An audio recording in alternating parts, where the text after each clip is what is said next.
Madame, Monsieur, bonsoir et bienvenue à Entretien avec votre rendez-vous d'analyse politique et décryptage de l'actualité nationale. Ce soir, l'invité est Robert Mouté Ambassa, membre du conseil central du RDPC et expert pétrole assermenté, agréé à la Cour d'appel du littoral. Évidemment, un profil rare à la croisée de la technique pétrolière et de la politique nationale, qui nous permettra d'aborder un certain nombre de sujets, mais surtout au passage, un drame industriel récent, les priorités du nouveau mandat présidentiel et les tensions politiques du moment. Avant de parler de tout cela, je vous dis bonsoir, Robert Mouté Ambassa. Bonsoir, député, et merci de m'avoir invité. Évoquons peut-être ce sujet grave, humain et malheureusement dramatique, non encore résolu, dans le secteur pétrolier, pour lequel vous avez des entrées. Il y a eu mort d'homme au mois d'août, il y a plusieurs semaines déjà, sur un site pétrolier au Cameroun. Qu'en savez-vous? Je vois que vous êtes très bien renseigné. Ce que je vais vous dire, qu'effectivement, il y a eu mort d'homme au mois d'août. Et ça fait 3 mois. Et vous savez, les pétroliers ont ce côté qu'ils fonctionnent dans les standards et dans les procédures. Et tous ces standards et procédures sont tellement éprouvés que quand il y a un problème, généralement, il doit y avoir un manquement quelque part. Et donc, par rapport à cette situation, le problème est au niveau de la police judiciaire. Les enquêtes sont en cours. C'est vrai que ça a pris un petit retard, parce que vous savez, quand il y a ce genre de situation, c'est chaque partie ou chaque personnel impliqué qui essaie de tirer la couverture de son côté. Et donc, suite à cet accident, il y a eu des actions qui ont été menées, et des jours, des semaines après. Et on peut dire qu'il y a eu quand même cet accident grave. Ce drame est à des manquements qu'il faudra démêler. Et au moment où on parle, le procès, à part le procès, les enquêtes sont au niveau de la police judiciaire. Je peux parler dans trop de détails. Ce qui est sûr, c'est que je suis parfaitement au courant. J'ai été sollicité clairement. Vous savez, dans ma qualité d'expert agréé à la Cour d'appel littorale et assermenté, nous avons le droit, l'obligation de dire la vérité, toute la vérité et rien que la vérité. Dans ce cadre-là, on peut travailler comme expert, comme dans le dossier, ou comme sapiteur. D'accord. Sapiteur, c'est l'expert qui n'est pas dans le dossier, mais qui est consulté par la famille, les avocats, la police judiciaire, les magistrats, les médecins, les juges qui font les autopsies. Absolument. Parce que vous savez, quand le médecin légiste fait son autopsie, et ses radios, ses constatations, il y a des choses qui ne s'expliquent pas. L'expert que je suis doit éclairer le médecin légiste pour qu'il y ait adéquation entre les constats que le médecin a fait dans les radios, dans tout ce qu'il a fait, et la réalité de ce qui s'est passé sur le terrain. Donc vous comprenez que les éléments du terrain sont importants pour faire ce qu'on appelle l'arbre de cause. C'est l'arbre de cause qui permet d'établir les responsabilités du défunt, de celui qui est mort, à la plus haute personnalité impliquée. Absolument. Que ce soit dans la famille ou dans la société. Donc ça fait que il y a eu des rencontres, il y a eu des déplacements sur site. Et je suis parfaitement au courant, j'ai tous les éléments du dossier. Peut-être. J'en viens, c'est important ce que je veux dire. J'ai parlé de l'arbre de cause parce que ça traîne. Ça traîne pourquoi? Tout simplement parce qu'il y a un certain nombre d'éléments, de documents qui sont attendus. Parce que ce sont les documents qui vont permettre de faire l'arbre de cause. Et l'arbre de cause vous permet d'établir les responsabilités. Une fois que les responsabilités sont établies, on pourrait savoir au niveau de la famille, elle saura exactement ce qui s'est passé. Et les dédommagements seront à la hauteur des résultats de l'arbre de cause. Et puis au niveau de la police judiciaire et des magistrats, ils sauront exactement ce qui s'est fait et ils pourront prendre des décisions. Parce que quand il y a mort d'homme, certains peuvent se retrouver en train d'aller en prison. Absolument. Okay? Alors, le médecin légiste aura les éléments qui vont le conforter dans ses constatations. Donc, pour votre compréhension, si vous voulez bien. Oui, d'accord. L'affaire est effectivement en instruction, donc on ne va peut-être pas revenir sur les acteurs, puisqu'il faut préserver éventuellement. Non, je ne parle de personne pour le moment. Mais ce que je voudrais demander, c'est au moins les faits. Vous n'allez pas dire l'entreprise, certainement, on n'allez pas dire, mais que s'est-il véritablement passé? C'est justement l'arbre des causes. Non, avant les causes. Je veux dire, dans quelles circonstances la victime... Je vous explique, ok. Dupita. C'est l'arbre de cause qui vous dit exactement ce qui s'est passé. Ah, d'accord. Je vais prendre un cas pratique d'arbre de cause pour que vous compreniez et ceux qui nous écoutent comprennent. Voilà, un comptable est en face d'une facture qu'il doit payer. D'accord. Mais il peut avoir le responsable en charge qui a initié le paiement. Il quitte son bureau, il sort, il passe dans le bâtiment en face, aller rencontrer son collègue. Et au passage, il glisse sur de l'huile et il tombe. Il se fracture, il tombe par la tête et il décède. Qui est responsable de cet accident? Alors l'arbre de cause, c'est quoi? C'est les éléments qui vous permettent de déterminer à tous les niveaux. Pourquoi il veut aller voir son collègue qui a initié la commande?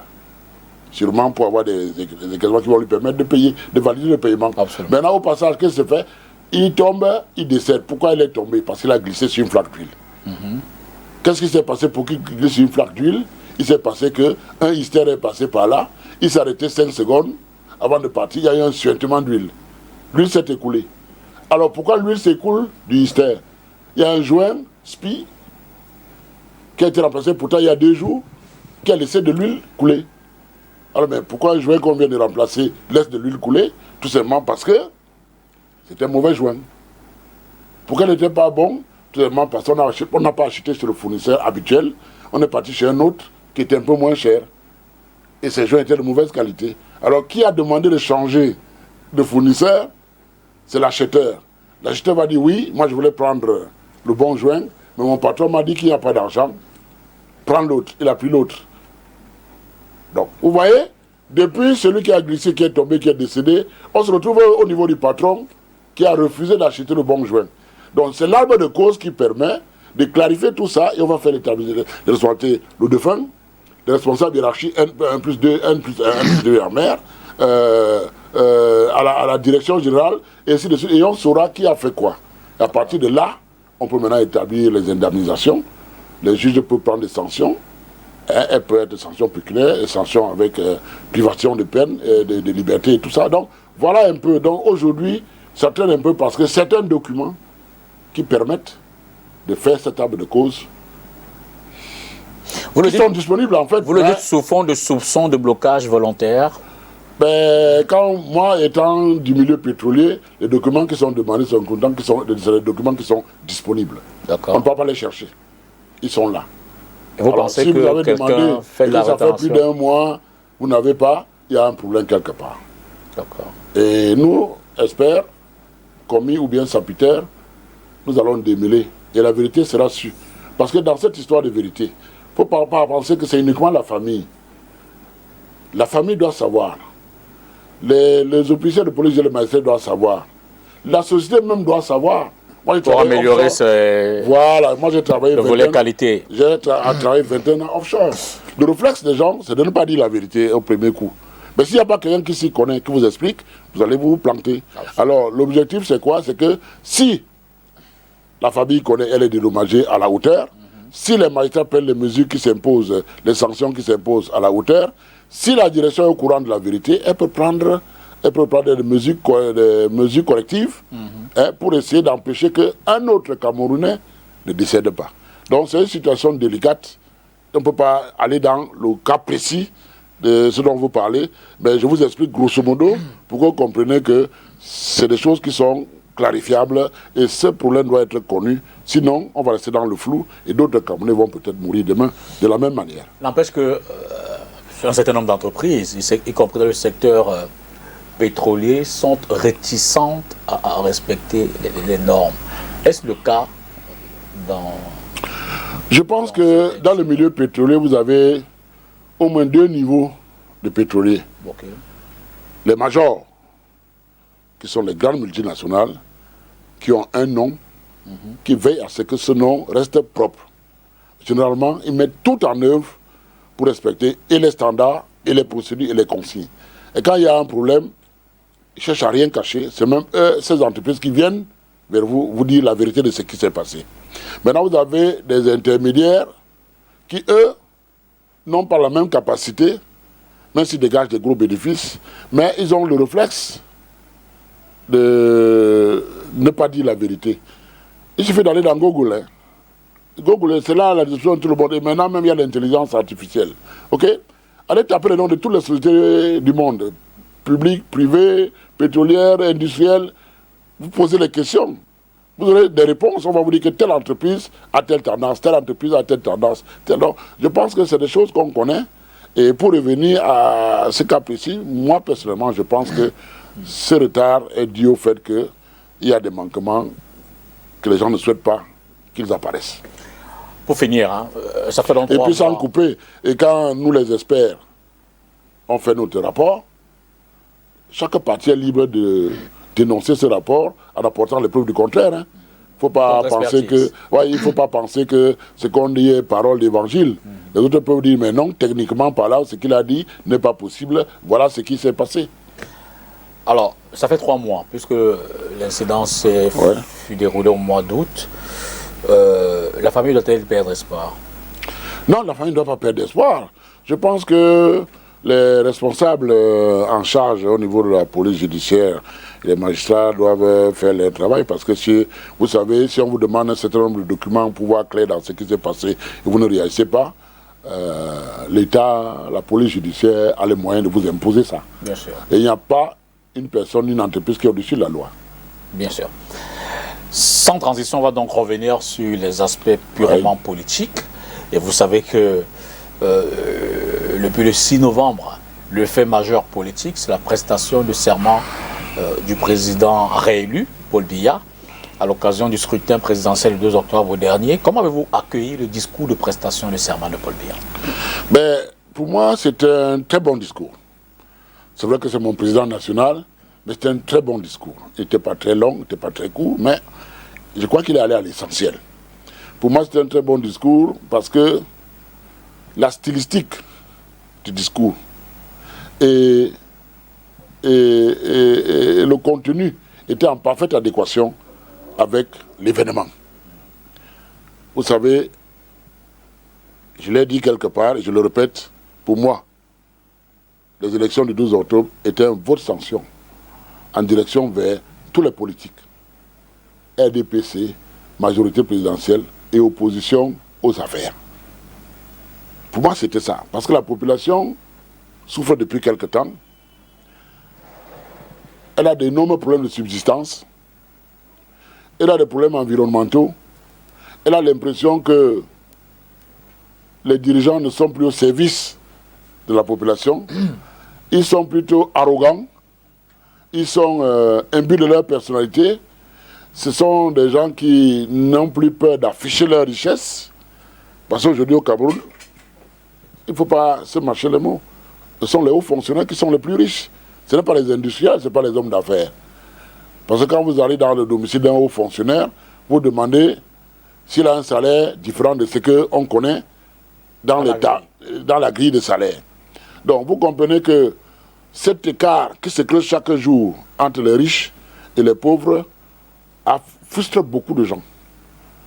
Et nous sommes dans une période où les gens qui n'ont pas en veulent à ceux qui ont beaucoup trop et qu'il n'y a pas, c'est pas équitable. Et vous savez, pour qu'il y ait la paix, il faut qu'il y ait équité, il faut qu'il y ait justice et qu'il y ait développement. Donc la population aujourd'hui a le sentiment qu'il n'y a plus d'équité, plus de justice, et le développement n'en parle même pas. Donc vous comprenez que pour moi, c'est un très grand discours que le président a fait. Et j'enchaîne si ça ne vous gêne pas. Dans ce discours, il a parlé. Pour vous le citer, quoi le message clé?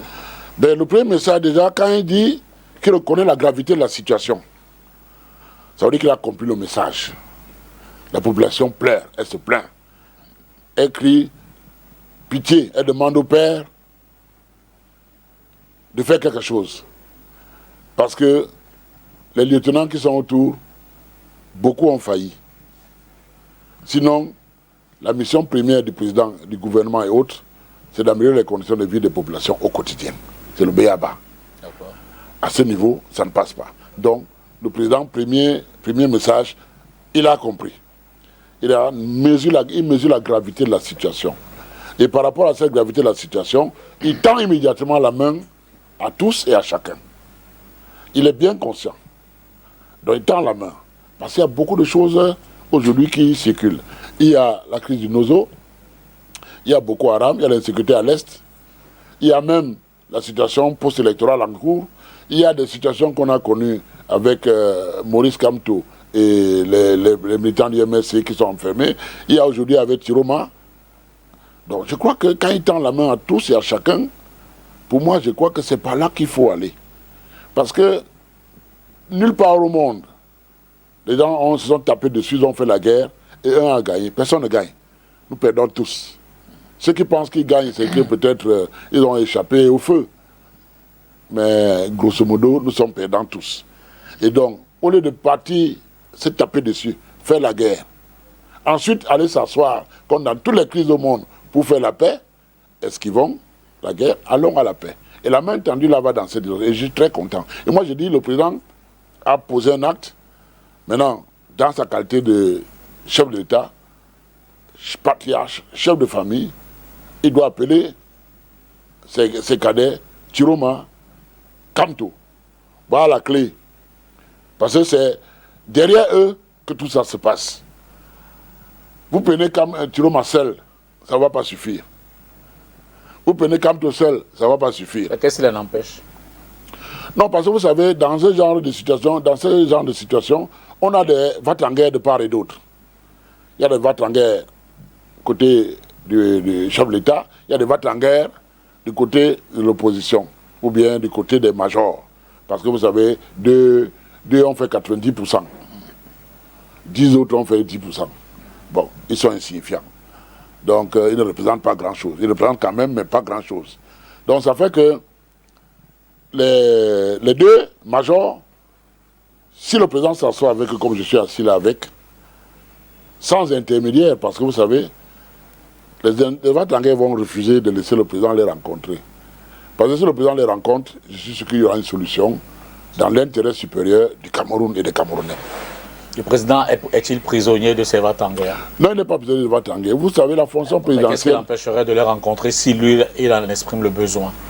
Vous savez, dans ces choses-là, ça a l'air facile qu'on est un peu loin. Mais quand on se rapproche et on voit comment les choses se passent, on se rend bien compte que un chef d'État a un modèle de fonctionnement. Il y a des procédures. Les gens qui sont autour exploitent ces procédures pour que ça ne se passe pas, c'est tout. Je prends un cas simple. Pendant très longtemps, le président avait demandé à rencontrer Foundi. Mais des gens trouvaient des raisons pour lui dire que Foundi refuse.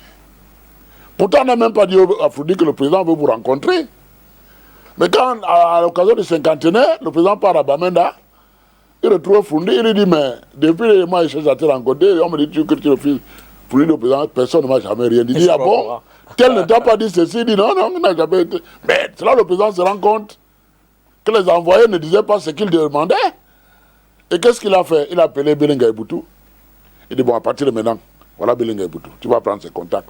Il y a n'importe quoi, tu l'appelles, il va me dire, si quelque chose à te dire, je t'envoie parler. Voilà comment la relation entre les deux s'est améliorée jusqu'à la mort de Foundi.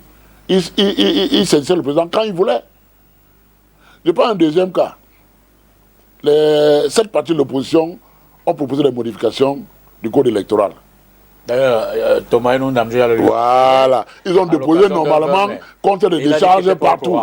Ils ont envoyé ça partout. Mais à l'occasion du 20 mai, Thomas Ndamji a profité pour dire au président, mais on vous a écrit là. Le président dit qu'il n'est pas au courant.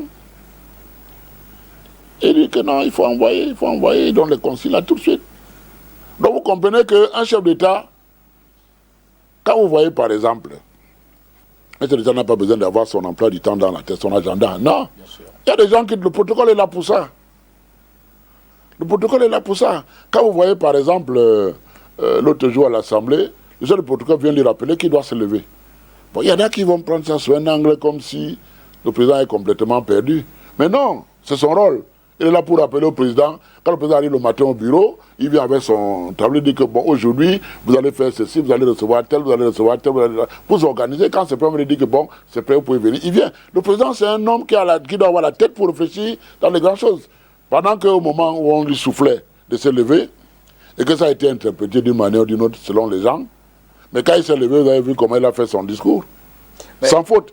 Il a dû s'ossuer, sans faute. Mais à qui revient donc cette responsabilité? Qui est responsable de cette forme d'isolement, de mise en quarantaine, si on peut le dire ainsi, du président de la République? C'est bien lui qui compose, qui constitue ses équipes, c'est bien lui qui implémente ou alors donne les orientations sur son mode de fonctionnement. Si à la fin de la journée, il s'avère que ça le coupe de son environnement, de ses collaborateurs et du peuple, je veux dire qu'il faut bien qu'il y ait un responsable, un coupable. Non, disons que je vous ai dit que les gens profitent des procédures de fonctionnement qui sont éprouvées et qui sont en place depuis. Par exemple, quand le président fait une délégation de pouvoir, une délégation de signature au SGPR, et il lui demande de discriminer un certain nombre de choses. Parce que le SGPR, avec son expérience qu'il a déjà, connaît déjà un peu comment le président fonctionne.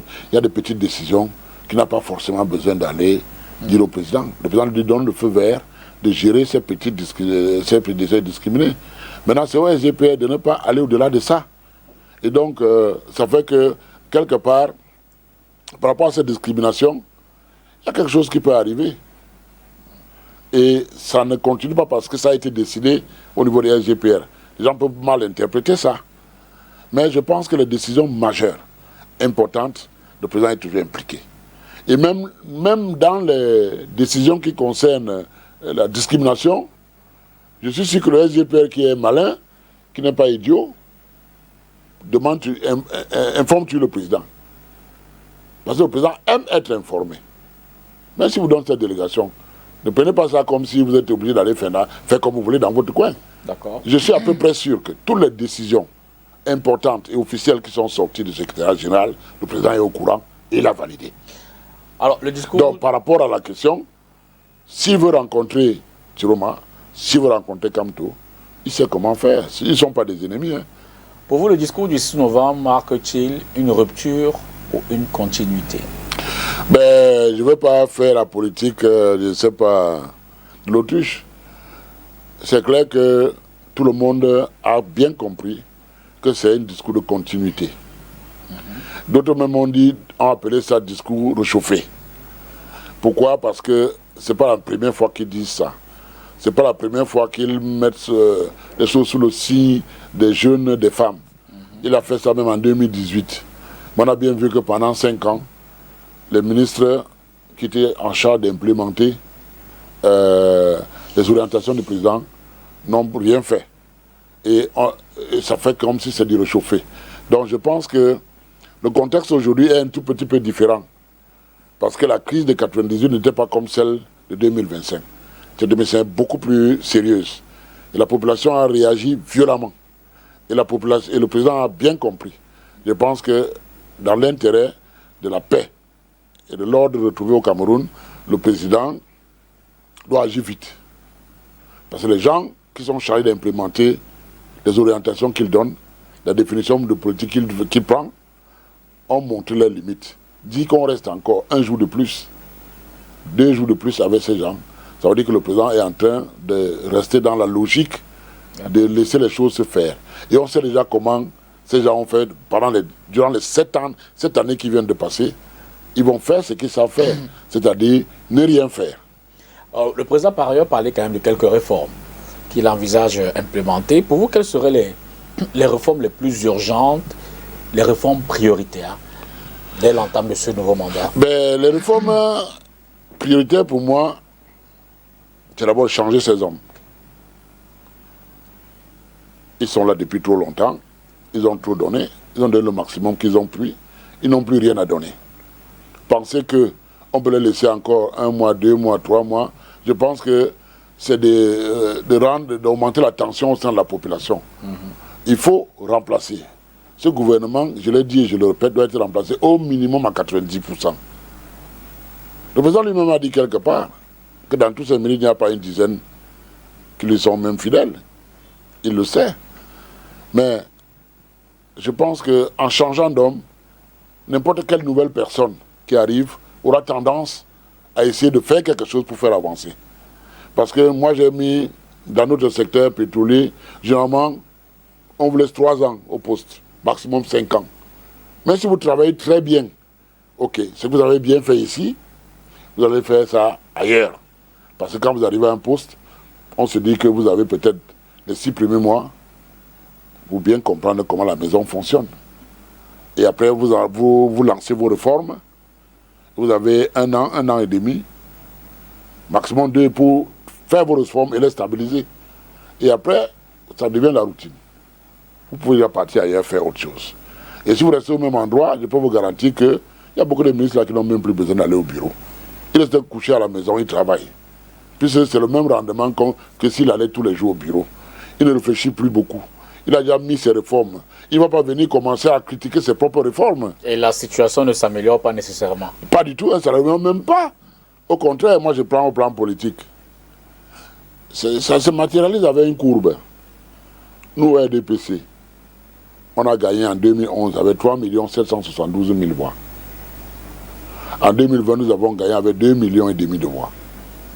En 2025, nous avons gagné avec moins de 2,5 millions, avec tout ce qui s'est dit. Tracez la courbe, vous allez voir. C'est une courbe qui descend comme ça et qui a tendance à se stabiliser. OK? Maintenant, quand vous regardez cette courbe, vous posez quand même des questions, il faut l'interpréter. Pourquoi ça se passe ainsi? Maintenant, ça peut être une autre phase dans votre question, mais c'est pour dire qu'il y a moyen de voir qu'une équipe qui est en place a déjà atteint son maximum, elle est déjà en train de stabiliser, et puis après, elle risque de plonger complètement. Donc j'ai préféré prendre un exemple politique avec des chiffres pour que vous compreniez que quand on met trop long, on ne renouvelle plus. Les gens qui arrivent, qui sont là, savent qu'ils ont tout fait, ils sont chez eux, ils travaillent automatiquement. On n'est même plus en manuel, on est en automatique. Parce que quand on est en manuel, on contrôle quand même. Vous savez, quand un pilote est sur l'avion, dans l'avion, il pilote avec les mains, il est vigilant. Mais quand il met tout en automatique, il dort. Ça marche seul. Alors, le Cameroun traverse quand même une période économique difficile. Et il faut dire qu'au lendemain de cette élection, la difficulté s'est davantage accrue. Ces villes mortes qui sont venues, j'ai failli dire, déstabiliser. Ah oui, au plan économique, c'est un gros coup. Les prix sur les marchés, le transport interurbain, bref. Sans oublier les pays voisins. Absolument. Qui en souffrent. Hein. Tchad, Gabon et autres. Ah oui. Dont les effets se font sentir là-bas. Quelles devraient être, selon vous, les premières mesures pour relancer la croissance économique? Je vais peut-être vous surprendre. On n'aura jamais de croissance économique au Cameroun. Sous le régime Biya ou bien jamais définitivement? Avant Biya, pendant Biya, après Biya. Pourquoi? Tant que nous sommes dans le franc CFA. Ok. On ne peut rien faire avec le franc CFA. Alors, tout ce qu'on fait, c'est des semblances, c'est des soupçons de progrès économique. Et le propriétaire de l'argent, quand il en a marre de votre progrès ou de vos progrès, il dévalue cet argent et vous ne faites rien. Regardez ce qui s'est passé, essayez de voir ce qui s'est passé en 1994 quand on a dévalué. Un pays comme le Cameroun, quand il part, il laisse un peu moins de 200 entreprises qui tournaient bien. Le tissu industriel camerounais était envié dans le monde. Mais tout le monde dit aujourd'hui, Paul Biya a vendu toutes les sociétés qu'il a créées. C'est pas Paul Biya. Nous étions dans les accords de coopération économique et militaire qui imposaient un certain nombre de choses aux pays francophones d'Afrique. Quand Paul Biya arrive, il est fier d'avoir un pays, d'hériter un pays qui est debout, même s'il y avait quand même la crise économique qui avait déjà un peu commencé. Il est même allé jusqu'à annoncer qu'il n'ira jamais au FMI. Mais quelques temps après, on l'a vu aller au FMI. Pourquoi? On lui a rappelé qu'il y a les accords, là, vous devez les respecter. Ces engagements qu'on devait respecter. Et on est allé au FMI. La première chose, le FMI, tuer notre tissu industriel, dévaluer le franc CFA. Et le Cameroun a payé à 2 niveaux. Déjà, le tissu industriel a été vendu au franc symbolique pour beaucoup d'entreprises. Et le Cameroun a été dévalué comme tous les pays francophones. Mais le Cameroun, après la dévaluation, certains pays ont reçu de l'argent pour essayer de remonter. Les Camerounais disent aujourd'hui, les salaires des fonctionnaires, des inspecteurs, des médecins en Côte d'Ivoire sont largement au-dessus de ceux des Camerounais et tout. Attends, c'est important ce que je dis. Il faut comprendre que le fait que Paul Biya ait voulu, ait eu des idées de velléité d'autonomie financière, nous ont coûté cher. Vous savez pourquoi le président Paul Biya n'est pas pris dans les sommets de l'OIA? Non. Je ne sors pas du sujet, je suis dans le sujet. À l'occasion d'un sommet de l'OIA, je vous donne les noms. C'est les gens qui étaient avec le président qui m'ont raconté l'histoire. À l'occasion du sommet, ils voient le président Abdou Diouf du Sénégal, le président Bongo du Gabon, Konan Bédié de Côte d'Ivoire. Et c'est Chirac qui était chef d'État en France. Il propose aux gens là que, mais avec cette histoire de CFA, sortons de cette histoire. Chacun disait, ah oui, c'est pas une mauvaise idée, parce que vraiment, avec les dévaluations, on s'en sort plus et tout. Avant que le président Paul Biya rentre dans son pays, il avait déjà reçu un coup de fil de Chirac. C'est toi qui organise la rébellion pour sortir de France CFA. On a vendu le président Biya tout de suite. Oui, mais je veux dire que... Attendez, j'en viens. Parce que là où c'est important pour expliquer ce que j'ai dit par rapport au salaire tout à l'heure. Donc, le président Paul Biya se rend compte qu'il a parlé avec des frères africains pour voir un peu comment améliorer les conditions de vie des populations de différents pays. Chirac est déjà au courant. C'est lui qui fabrique l'argent, le CFA. Qu'est-ce qui s'est passé? Chirac a augmenté, a compensé le Gabon, le Sénégal et la Côte d'Ivoire. Et a retrouvé les salaires d'avant l'évaluation dans ce pays. Le Gabon n'a pas eu cet avantage. Nos salaires sont restés bas. Pourquoi? Parce qu'on a eu cette velléité d'indépendance. Donc, il faut comprendre que, avec les accords de coopération, on ne pouvait pas être chef d'État de nos pays et faire comme on veut. Mais le Cameroun... Donc maintenant, peut-être j'enchaîne peut-être dans la question. Le Cameroun n'est pas le seul pays, notamment francophone, à avoir connu tous ces déboires. Je veux dire que comparaison n'est peut-être pas raison. Oui. Mais quand on regarde au moins la Côte d'Ivoire aujourd'hui, on regarde comment le pays a quand même quelques points de croissance en plus. Le pays s'embellit en termes de développement infrastructurel. On a le sentiment que le Cameroun, lui, regresse. Et pourtant, ces deux pays étaient bien ou sont sous le joug de la France. Oui, d'accord. Mais les aides que la France apporte à la Côte d'Ivoire ne sont pas les mêmes que l'accord au Cameroun. La Côte d'Ivoire a une dette au moins 2 fois supérieure à celle du Cameroun. Ok? La Côte d'Ivoire progresse parce qu'elle a un chef d'État qui fait développer le pays. Elle a des ministres qui font développer le pays. Chez nous, nous avons un gros problème.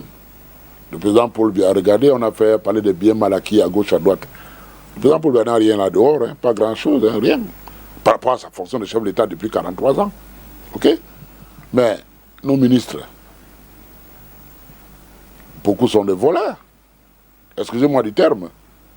Alors quand on met un projet et que le ministre passe le temps à négocier qu'est-ce qui va aller dans sa poche, au lieu de s'arranger, au lieu de chercher à savoir, à mettre la pression pour que le projet aboutisse. Regardez tous les projets qui sont restés sans atteindre leur objectif, qui ne sont pas opérationnels.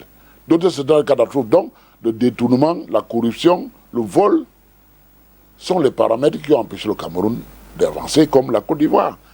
Ce n'est pas la faute du président qui a fait confiance à beaucoup de Camerounais qui ont tué dessus.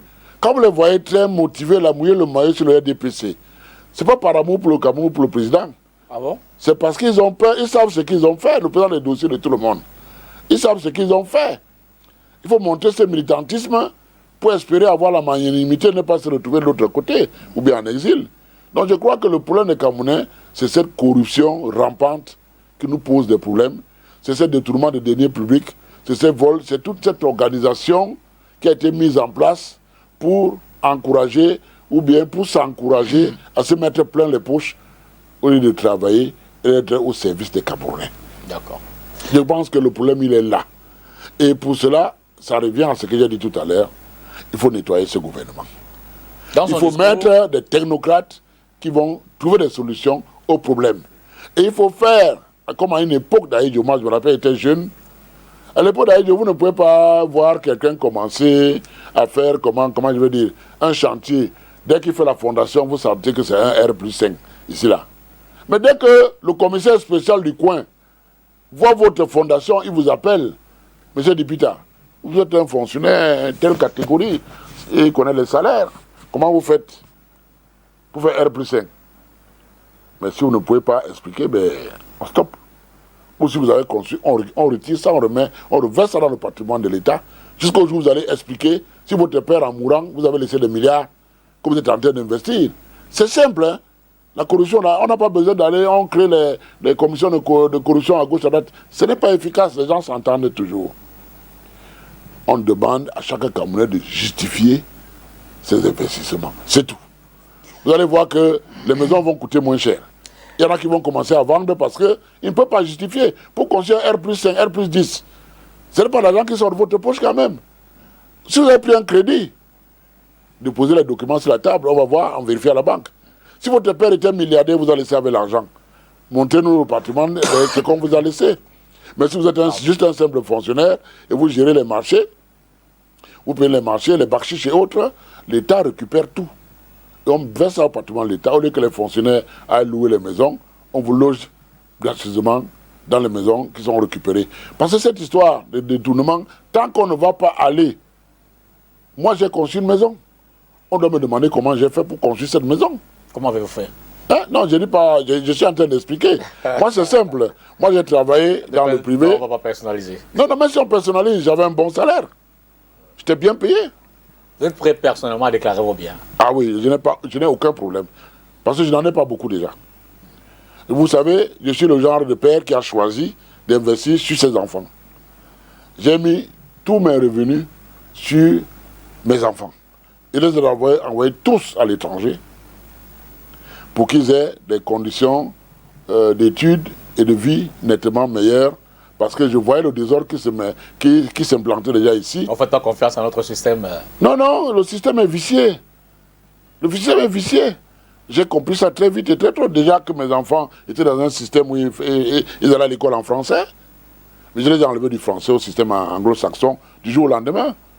Et ils s'en sortent très bien. Moi, je suis très fier de ce que j'ai pris comme décision. Maintenant, les investissements matériels, je n'en ai pas grand-chose parce que dans ma vie, j'ai trop souffert à un moment donné de ma vie. Parce que papa, étant fonctionnaire, 6 femmes, 42 enfants, je suis le 16e. À la retraite, on arrivait à peine à manger une fois par jour. À un moment donné, je n'arrivais pas... Je faisais... Ah bon, je vais parler dans certains détails. Mais c'était pas facile. C'était pas facile de vivre. Et donc, forcément, j'ai beaucoup souffert. J'ai compris ce que c'est que la souffrance. J'ai compris que quand vous donnez 100 francs, 500 000 francs à quelqu'un, c'est beaucoup. Peut-être pour vous, c'est rien, mais pour la personne, c'est beaucoup. C'est la raison pour laquelle, tous ceux qui me connaissent savent que je suis un peu dans le social. J'étends à l'action sociale, j'ai tendance à aller vers le démuni, le faible. Quand je peux faire quelque chose, je le fais. Mais pour revenir au discours, pour dire que nous avons des problèmes, nous n'avons pas pu évoluer parce que nous avons des détourneurs, des voleurs, nous avons des gens qui privilégient l'intérêt individuel par rapport à l'intérêt collectif. Cette élection n'a pas fait l'exception. Comme les précédentes, il y a eu une crise post-électorale avec des casses, il y a des morts d'ailleurs aussi, plusieurs victimes. Alors, durant son discours, le président a tendu la main à ses adversaires politiques, aux opposants, sous fond d'appel à la réconciliation nationale, un message qui est revenu plus d'une fois. Comment la concrétisez-vous, cette réconciliation, dans le contexte actuel qui semble encore polarisé? Justement, ça revient à ce que j'ai dit tout à l'heure. Avec ces gens qui sont autour des présidents qui ont créé la situation, ça sera difficile. Donc pour montrer sa bonne foi, le président doit d'abord débattre. Il doit d'abord enlever ces gens, mettre de nouvelles personnes avec consigne, d'aller dans cette direction. Ça va se faire. Ça veut dire que ceux qui sont là peuvent faire de bons intérêts. Mais c'est eux qui ont créé la situation. Comment ils vont aller se dédire? C'est pas évident. En plus, ils ont jamais long. Qu'est-ce que... 7 ans de plus, pourquoi? Il faut qu'ils laissent la place à de nouvelles personnes qui vont implémenter cette disposition présidentielle dans le discours. Et ça va aller vite et bien. Et maintenant, pour clôturer ça, on fait une espèce de vérité et réconciliation. Comme cela s'était fait en Afrique du Sud après l'apartheid. On a la crise du Nozo. Il faut s'asseoir, discuter avec les gens. que ce soit les gens à l'interne ou à l'externe. Il y a un côté Boko Haram, il y a tout ça. Il y a la crise post-électorale. Donc on fait une espèce d'assise pour, qu'on va appeler vérité-réconciliation. Mais ça ne peut pas se faire avec l'équipe actuelle parce que dedans il y a beaucoup de va en guerre. Beaucoup se sont déjà attribués ou donné des blessures qui sont parfois profondes. La réconciliation, immédiatement là, avec ce groupe de gens, c'est pas possible. C'est des gens qui pourront être réceptifs quand ils seront plus aux affaires, ils n'auront plus les mêmes manettes de pouvoir, ils seront beaucoup plus humbles. Étant humbles maintenant, ils vont même participer à ce dialogue, vérité, réconciliation. Mais faire ça avec les mêmes là, c'est pas possible. Chaque jour qui passe est un jour qui décourage un Camerounais de plus par rapport à l'idée que beaucoup ont eue qu'après le discours présidentiel, des changements vont commencer. Jeudi après le discours, beaucoup de Camerounais pensaient que vendredi, des actions vont commencer. Voilà, cette semaine, nous sommes déjà à jeudi. Il n'y a rien. Des gens qui sont faibles vont lâcher. Ils seront favorables à des mots d'ordre qui ne sont pas corrects. Tout simplement parce qu'ils ont l'impression que c'est de réchauffer. Le président prend les mêmes, il recommence. Et c'est les mêmes là qui ont fait souffrir et qui font souffrir la population. Les gens auront l'impression que le président n'a pas pitié de ses propres populations en gardant leur bourreau. Les institutions actuelles, dans leur forme, sont-elles prêtes à relever ce défi? Bonne question. Je dirais non. Je dirais qu'il faut passer à la Troisième République. Et pour moi, la Troisième République, c'est quoi? C'est de tout reformer, tout revoir. Parce que la République actuelle a été faite sur la base de ce qu'on connaissait depuis les années 60, avec des petits réajustements. À l'époque, les plus évolués des Africains, les Noirs, on les appelait des indigènes primaires. Et quand vous étiez un indigène qui avait évolué, vous devenez un indigène évolué. Mais c'est la catégorie la plus basse de ce qui existait à l'époque. Aujourd'hui, nous ne sommes plus des indigènes primaires. Il y a des intellectuels, des grands intellectuels au Cameroun comme à l'étranger, dans la diaspora, partout. Les Camerounais sont reconnus quand même comme des gens assez intelligents. Donc on peut passer à la Troisième République en intégrant un peu toutes ces évolutions, le contexte, de manière à avoir des institutions qui cadrent avec ce qui se passe. J'étais quelque part où j'ai pris l'exemple. Il y a des gens qui ont eu le management colonial. Pourtant, nous ne sommes pas une colonie, nous n'avons jamais été une colonie. Même si la France nous a géré comme une colonie, nous étions un État sous tutelle. Voilà, nous n'étions pas une colonie. On nous a géré comme une colonie, il y en a qui continuent. Vous voyez, quand par exemple, il y a passation de service dans l'armée, le patron qui vient assurer la passation de ministre de la Défense, le secrétaire d'État ou bien, comment il s'appelle, je ne sais pas, le gouverneur, toute autre personne. Qu'est-ce qu'on dit aux militaires? Général tel, prenne le commandement. Mais quand on installe le sous-préfet, le préfet, le gouverneur, qu'est-ce qu'on dit? Monsieur le gouverneur, monsieur le préfet, monsieur le sous-préfet, prenez le commandement. C'est ça, c'est cet esprit qui est dans la tête. Ce n'est plus le commandement au niveau de l'administration, au niveau des civils. C'est le management. Et quand tout ça change, parce que quand un sous-préfet, quand un préfet vient, il sait qu'avec son histoire de maintien de l'ordre, avec son histoire de garde à vue administrative, il se permet beaucoup de choses, y compris celles qui ne sont pas légales. Allez voir au niveau du tribunal administratif le nombre de dossiers où l'État perd des décisions prises par des hauts responsables de l'administration. L'État perd énormément en procès, en argent, en tout. Donc je crois qu'il faut aller à la Troisième République et reformer un peu tout ça, de manière à ce que on soit adapté au contexte, et je crois qu'on aura beaucoup moins de problèmes. On ne peut rien faire si on ne réforme pas les institutions, en passant par la Troisième République, si on ne change pas de monnaie. Le CFA ne va jamais nous permettre de nous développer. Parce que chaque fois qu'on veut se développer, soit en transformant nos produits sur place, soit en exploitant nos ressources du sous-sol, avec le CFA, on nous tient et on va nous dévaluer. On ne pourra jamais gagner en réel ce que nous méritons. Le président a mis un accent sur les jeunes et les femmes. Beaucoup ont crié à du déjà entendu. Tout à fait. Un discours qui est souvent revenu. Comment transformer cette ambition en résultat concret, palpable, que tous ces jeunes qui n'ont pas d'emploi, tous ces jeunes qui sortent des écoles, tous ces jeunes même qui ont des emplois, mais il n'y a pas d'adéquation entre leur formation et leur niveau de rémunération. Tout à fait. Bref, comment rendre cette ambition présidentielle concrète dans la vie des cibles qui sont, je le rappelle, les jeunes et les femmes? Les choses simplement posées, expliquées, sont facilement implémentées. Et quand vous voyez comment les choses se passent dans notre pays, les lois, les règlements, les choses s'entremêlent d'un ministère à un autre, tout ça, ça devient comme une usine à gaz. Une usine à gaz a tellement de tuyaux que si vous ne vous y connaissez, vous ne saurez même pas par où commencer. Vous pouvez l'enflammer. Ah oui, et c'est le cas. Alors, moi je pense que j'ai même vu un ministre qui a sorti un document, le ministre du Commerce, qui fait une proposition, à première vue qui semble bien, qui pour moi n'est pas adapté. Alors, il va inscrire les jeunes dans le fichier des importateurs et exportateurs. C'est une bonne idée au départ.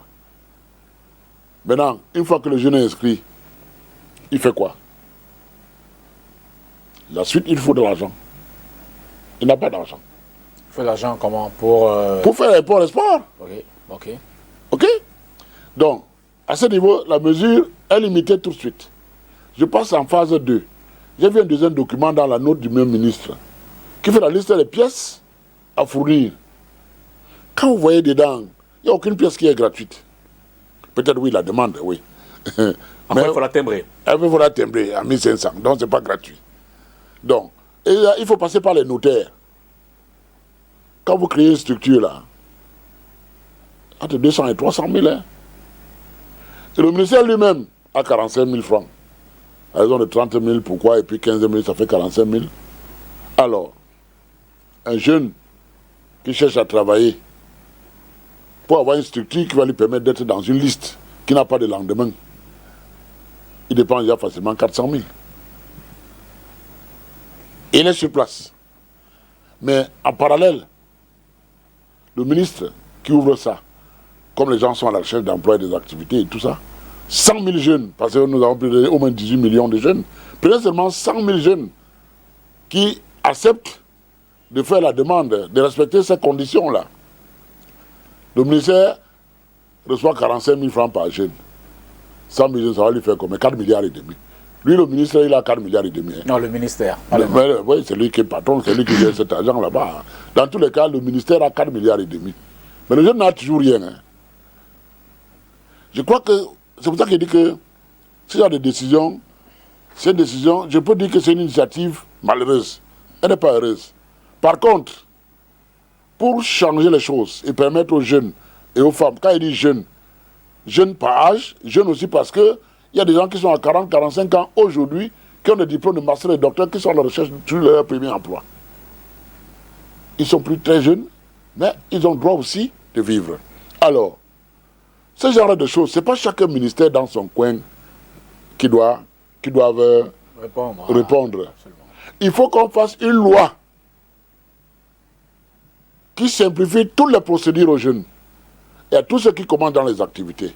Et j'ai pris le temps d'étudier un peu, en me renseignant aussi. Je dis ceci, la loi va demander 3 pièces à tous les jeunes, filles comme garçons.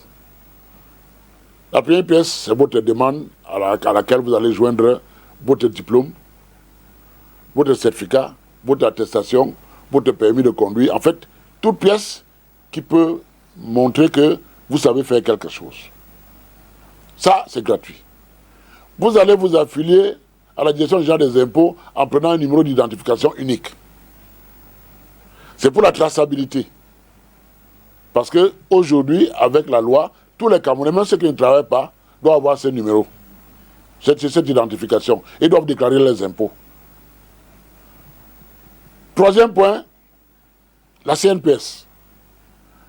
c'est bien que tous ceux qui travaillent, même en clientèle privée, doivent s'inscrire à la CNPS, payer les cotisations, même de 10 000 francs tous les mois, pour assurer les prestations familiales, la pension vieillesse de retraite et en cas d'accident. Voilà les 3 papiers qu'on demande aux jeunes. Ces 3 papiers, il n'y a aucun qui demande de l'argent. Premier changement. Deuxième changement, tous les jeunes qui se lancent dans une activité, quelle que soit l'activité, doivent avoir la possibilité de faire 5 ans sans payer les impôts. Vous êtes exonéré d'impôts les 5 premières années. De la 6e à la 10e année, vous payez 50%. À partir de la 11e année, vous payez 100%. Et la traçabilité des impôts et de la CNPS permet de savoir que vous avez déjà travaillé, votre activité a déjà fait 1 an, 2 ans, 5 ans. Et même si vous changez d'activité, parce qu'il y a des malins qui vont dire, bon, ils changent d'activité pour recommencer à zéro, mais non, vous changez d'activité, vous passez au stade de 6 ans à 10 ans. 6 ans à 10 ans pour payer 50%. Rien qu'avec ces 4 mesures, qui ne coûtent rien aux jeunes, les gens peuvent trouver de l'activité. Et je prends 1 ou 2 cas pratiques. Je prends les docteurs en médecine. C'est des études que j'ai faites. Un docteur en médecine, le Cameroun produit 2000 médecins par an dans toutes nos écoles. À moins 2000. Et l'État ne prend que 50 médecins. Ils sont presque tous au chômage, les autres. Ça veut dire que il faut aller dans les cliniques, les hôpitaux jouer comme assistants, des temporaires, vous bricolez à la maison, en cachette, à l'insu de tout le monde. Alors, si vous prenez 2000 médecins comme produits qui sont au chômage, vous prenez les 5 dernières années, ça fait 10 000 médecins. Alors, le cas pratique, c'est quoi? Le médecin a ces 3 papiers-là, qui sont gratuits. Il vit chez ses parents, il n'a pas encore d'argent. Mais il est docteur en médecine, ça veut dire qu'on reconnaît de lui certaines compétences. Il n'y a pas à le soupçonner. On peut quand même dire que on met un cadre de travail où les médecins sortis d'école ont le droit de faire des consultations, ont le droit de faire des petits pansements à la maison, sans plus. Rien que ces 2-là. Si un médecin a 10 clients par jour, à raison de 1000 francs, on met la consultation en 1000 francs. Est-ce que ce n'est pas trop théorique aussi? Non, ce n'est pas théorique. J'explique. Parce que, vous savez, beaucoup de gens font l'automédication ici. Parce qu'il peut pas aller voir un médecin et payer 10 000, 15 000, 5 000, 10 000, 15 000 de consultation. Rien que l'agent de consultation a déjà payé 10 fois le remède qui est nécessaire. Qu'est-ce qu'ils font? Soit ils vont à la pharmacie, ils disent j'ai ça, j'ai ça, j'ai ça. Le pharmacien lui dit prends ça. Mais à la consultation à 1000 francs, chez un jeune médecin, il pourra le consulter. Il peut avoir les conseils du médecin qui peut lui dire, bon, ton affaire, va faire les examens, tu ramènes, va dans telle clinique parce que moi je peux faire que la consultation, va acheter tel remède. Et s'il a 10 malades par mois, par jour, parce qu'au niveau des hôpitaux publics, j'ai vu des médecins qui m'ont dit qu'ils ont 100 consultations par jour, 150. Ils sont surchargés. Ils n'ont pas assez de temps pour aller au fond des choses. Parce que c'est les banques qui sont assis devant leur bureau, il faut consulter tous ces gens. Maintenant, si on dit que les jeunes médecins peuvent consulter à 1000 francs par personne, s'il a 10 médecins, 10 personnes par jour, ça lui fait 10 000 francs. Au bout de 30 jours, ça lui fait 300 000. Avec 300 000, il va quitter chez son père. Il va aller louer une maison à 80 000, essayer de rester, commencer à travailler, avoir un niveau de vie. Vous allez comprendre que beaucoup qui quittent pour aller au Canada et autres, pourront changer d'avis. Pourront changer d'avis, ça c'est la première chose. Une fois qu'il a commencé comme ça et qu'il commence à être autonome, il ne paie pas d'impôts, il n'a pas de tracasserie. Si 10 000 médecins sur les 5 dernières années, ça fait 36 milliards qu'ils vont produire. Ils créent la richesse, 36 milliards. Et parce qu'ils paient les loyers, l'eau, l'électricité, ils paient la nourriture, ils paient le transport, il y a des impôts indirects qui sont dans ces paiements, qui reviennent dans les caisses de l'État. Mouteh, vous êtes membre du comité central. Ça augmente, ça augmente le PIB ce sont vos camarades de l'État. Oui. Pourquoi est-ce qu'ils n'implémentent pas ces idées Parce que vous savez... que vous développez là aujourd'hui. Vous ne leur proposez pas ces idées-là? Vous savez, c'est un peu plus complexe que votre question est bien. Mais l'implémentation est beaucoup plus complexe. Très peu de gens ont oublié qu'ils sont au service des populations. Pour rencontrer, voir certaines autorités, parfois, quelle que soit votre position, c'est difficile. Vous parlez de mon parti. C'est une bonne question. Moi, j'ai vu un de mes patrons de parti qui est venu ici à Douala, secrétaire général. il y avait une situation que je voulais lui poser. C'est un conseiller qui m'appelle. Il ne va pas vous donner les noms. Mais le conseiller, si m'écoute, il va savoir. Il me dit, le chef est là. Je dis, ok, vous êtes là, ok, je viens vous dire bonjour. D'ailleurs, j'ai un petit souci là. Ils étaient au Sawa. Je ne vais pas le voir. Je lui expose très brièvement. Il me dit, ok, il connaît. Il me dit, bon, tu viens à Yaoundé. On va parler. Mais à Yaoundé, comment? Il me dit, non, je reçois tous les jours. Tu t'annonces, tu viens. Je quitte Douala. J'appelle le protocole. J'annonce mon arrivée. Il me dit, oui, mon nom est enregistré. Je quitte Douala. J'arrive à Yaoundé. Mon rendez-vous était à 10h. À 9h, je suis au comité central. À 10h, il y avait des gens encore là-bas dedans. Mais 10h, 10, 15, ceux qui étaient dedans sont sortis. Le chef est resté seul. 10h30, rien. 11h, je suis là. Le protocole rentre, lui dit qu'il y a M. X qui est là. Il dit qui c'est? 11h30. Tu as posé une très bonne question. C'est quelque chose que j'ai vécu, hein, je n'invente pas. Hein. 11h30, rien. 12h, il y a une sonnerie. Le chef du protocole rentre. Quand il reçoit, il me dit vraiment désolé, je ne sais pas. Le chef dit de revenir à 16h. Je dis mais comment? Je suis parti de Douala. Je dois rentrer à Douala. Et nous, dans nos milieux pétroliers, il y a une certaine heure, vous ne pouvez plus sortir de la ville. Absolument. Et c'était 15h. Mais on me donne rendez-vous à 16h, je ne pourrais pas. Je dis que bon, il est où? Il me dit qu'il est sorti pour aller prendre l'ascenseur. Je l'ai suivi à l'ascenseur. Je lui ai dit qu'Excellence. Me torturer. Je suis parti de Douala, je dois rentrer. Je travaille demain. J'ai pris la journée d'aujourd'hui. Il m'a dit non, viens. Je vais te recevoir dès que j'arrive à 16h. J'ai compris qu'il n'avait pas de solution à mon problème que j'avais déjà commencé à poser à Douala. Il était encore en train de réfléchir. Et moi, j'avais un dilemme. Je reste à Yaoundé. Après 16h, il ne peut plus sortir de la ville. Je serai absent au boulot le lendemain. J'ai pris ma voiture, je suis rentré à Douala. Je n'ai plus jamais mis les pieds là-bas jusqu'à aujourd'hui. Il est toujours en fonction. Je ne veux pas dire qui c'est. Je préfère que ça reste une anecdote. C'est pour dire que quoi? Même vous recevoir déjà, c'est un problème. Et quand vous émettez des idées, on a l'impression que vous voulez prendre leur place. Et du coup, il y a blocage. Donc vos idées sont bonnes pour vous seulement? Mes idées sont bonnes pour moi. Mais je suis quand même un militant du parti, un Camerounais qui sait un peu comment le pays fonctionne. Je prends toujours la peine, parce que c'est que nous avons un président national et chef d'État qui est réceptif. Quand j'ai ce genre de situation, j'écris. Je lui rends compte de la situation. Et j'ai rendu compte de cette situation au président national. Et c'est pareil dans toutes les interventions où je pense que je peux apporter quelque chose à mon parti, à mon pays, j'écris. Mais votre exemple est tellement parlant que ça illustre aussi les lourdeurs administratives qu'on peut rencontrer. Oui. Je veux dire que vous faites rentrer un dossier dans une administration, 48 heures, vous n'avez pas de réponse, 72 heures, une semaine. Mais vous êtes une personnalité, vous avez certainement accès au président, mais tous ces jeunes n'ont pas cet avantage-là. À eux, comment contourner ces difficultés? Mais justement, je vous ai parlé tout à l'heure de l'initiative du ministère du Commerce, qui pour moi est une initiative malheureuse parce qu'elle n'ira nulle part.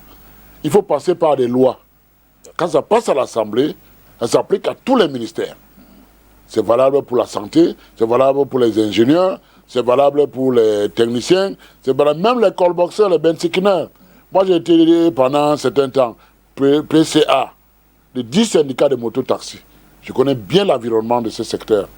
Et nous avons beaucoup travaillé et fait des propositions, y compris au président de la République, qui a donné des instructions fermes à certains ministères pour résoudre ces problèmes posés. Les ministères ont refusé. Rien n'a été fait. Mais ils ne refusent pas en disant au président qu'on refuse de faire ce que vous dites. Ils trouvent des raisons. Oh, ils ne s'entendent pas, ils se tapent dessus. C'est pas vrai. Ils trouvent toute forme de raison pour noyer le poisson. Donc, ça fait que, en passant par les lois, quand je vous ai pris un cas très simple, Ça ne sert à rien que chaque ministère fasse son truc. Le jour, il n'est plus là. L'autre ministre qui vient, il nettoie ça, il fait comme il veut. Mais quand c'est légal, quand c'est voté à l'Assemblée, il n'y a aucun ministère, il n'y a aucune collectivité décentralisée autre qui viendra imposer une taxe à un jeune qui est en train d'ouverture parce qu'on a dit 3 papiers. Votre demande et votre diplôme si vous en avez, CNPS, DGI, point barre. Et 5 ans, on ne vous demande rien, même pas les impôts locaux. Ça va permettre à beaucoup de jeunes qui peuvent aller dans de petites activités. Vous avez pris le cas des médecins. Un médecin qui consistait 10 000 francs par jour à 300 000 par mois, c'est rien. Moi, j'ai connu des médecins qui sont venus et qui ont commencé à travailler chez d'autres médecins. Et à la fin du mois, on leur donnait 50 000 francs. Bac plus 7. OK? Comment les gens ne vont pas passer par le désert? Il faut passer par les lois pour uniformiser auprès de tous les ministères. Et puis maintenant, il faut agréger les ministères. Il faut agréger les ministères. Parce que quand on prend par exemple l'éducation, c'est plusieurs ministères. Enseignement de base, enseignement secondaire, enseignement supérieur. Et le primaire d'abord. Il y a le primaire d'abord, et il y a aussi enseignement professionnel. On peut m'ajouter la recherche. Alors on met un ministre de l'éducation, et on met en dessous plein de ministres délégués, chacun délégué dans un domaine. Ça agrège au niveau du ministre, les décisions vont vite. Parce qu'aujourd'hui, chaque ministère est comme ça. Si on a 40 ministères, ça fait 40 DAG. OK? Pourtant, un ministère agrégé comme ça, c'est un salaire. Les autres, on les envoie dans les régions. Parce qu'on dit qu'il faut décentraliser. Et la décentralisation n'avance pas parce qu'il y a un problème de ressources humaines, un problème de ressources financières. Mais on enlève les gens dans l'administration centrale, on envoie dans les régions. OK? Donc je pense que cette histoire, il faut passer par les lois pour faire ce changement. Laisser chaque ministère le soin de le faire, ça ne va pas aller loin. Ça va durer juste le temps que les gens se calment et quand les autres ministres, les uns après les autres vont venir, d'ailleurs ils vont apporter les changements sans même plus communiquer. C'est quand tu pars monter ton dossier qu'on te dit non, il y a tel papier qu'il faut ajouter, il y a tel papier qui manque, il y a tel ceci, et on vous donne même des papiers, vous payez, on ne donne même pas de reçus. Vous comprenez que tout ça fait que le système est vicié.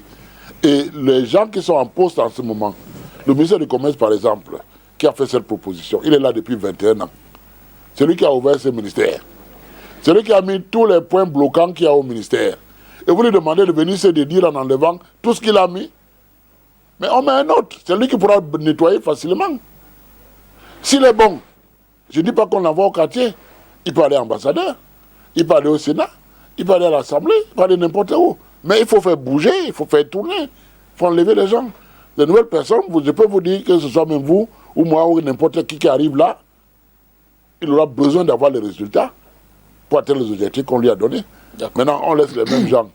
Ils vont aller boire le Dom Pérignon, ils vont dire, bon, comme le ministre Momo avait dit quelque part dans une vidéo, bon, les ambassadeurs sont en brousse là. Hein? Et ça m'empêche de boire mon vin de palme.